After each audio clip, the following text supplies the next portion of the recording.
Yo, what up guys? So next up on the tribal videos here is Monoblack vampires. I made 3 vampire decks because vampires are so much fun. This is the aggro deck, and 17 1-drops, 13 2-drops, 9 3-drops, 21 lands, 4 mutavaults, 4 aether vials, both to no one's surprise. Decided not to splash green and play collected company because a lot of double black cards, and I didn't want to really mess it up. The vibe of it is good as it is.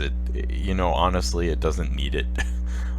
It's very strong. Honestly, it's a very strong deck. It's a lot of fun to play. I hope you enjoy the matches. I am mono black today too. So the 1-drops here are amazing. This guy, where 10 life matters and it becomes 3/2 intimidate, which in a lot of cases means unblockable. Really strong 1-drop. By the way, these are all common, so I might build like a pauper black vampire deck with these 3 creatures because they're so good. Pulse tracker, very strong. Like it's basically a 2/1 where one of it is unblockable. I know it's not quite that way because it doesn't trade up creature wise, but it's still a good way to get a lot of damage through. And Lacerator is a straight up 1-mana 2/2. I mean, how could you complain about that?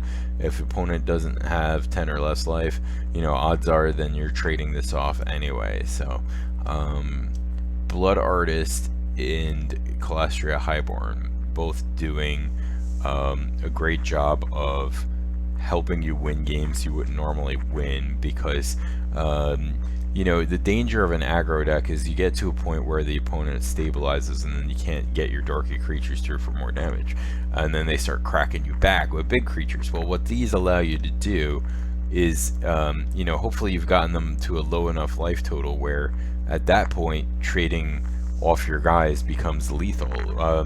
And I did, I'm not sure if this was in the videos or not, but I did chump block to somebody to death. Like, they attacked me with a bunch of dudes.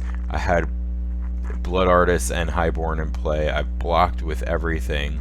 The one dude lost all my creatures, but I killed him in the process. So keep an eye out for the math when you're playing this deck, because that's a good other way to win.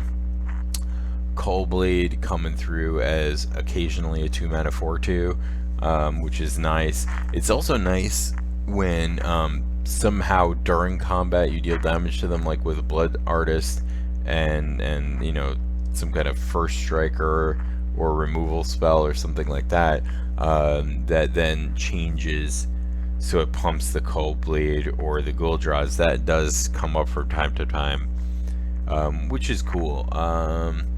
Bloodghast, I've been looking for an excuse to pick these up for a long time. If you've been watching the videos, you know I've wanted these forever, and I finally got them. Just a great recursive threat that's annoying to deal with, and you know, it fits in the theme of the deck really well. Captivating Vampire is standing in the place of Adaptive Automaton in the deck. It pumps the team, and the steal ability is very relevant. It does have the downside of having the worst art of any of the vampires. The other vampires in the deck are way cooler. Drana is like, hey, she's you know, fits right in the deck. Flavor wise, I happen to have one. It's a fun card, why not play it as a fun of? And you know, in the contention for one of the best art of all Magic cards, Vampire Nighthawk. Love this card, enjoy playing it. Wanted to get this as a back piece, but you know, talked myself out of it. Maybe I will at one point, who knows, if I get thinner or if my wife divorces me or something. So anyway, very fun deck. I enjoy it a lot. I hope you guys like the videos. I had a hell of a good time playing this deck, and I did make 2 other vampire decks. So if your favorite vampire is not in this, don't be disappointed. There are more vampires to come. Peace.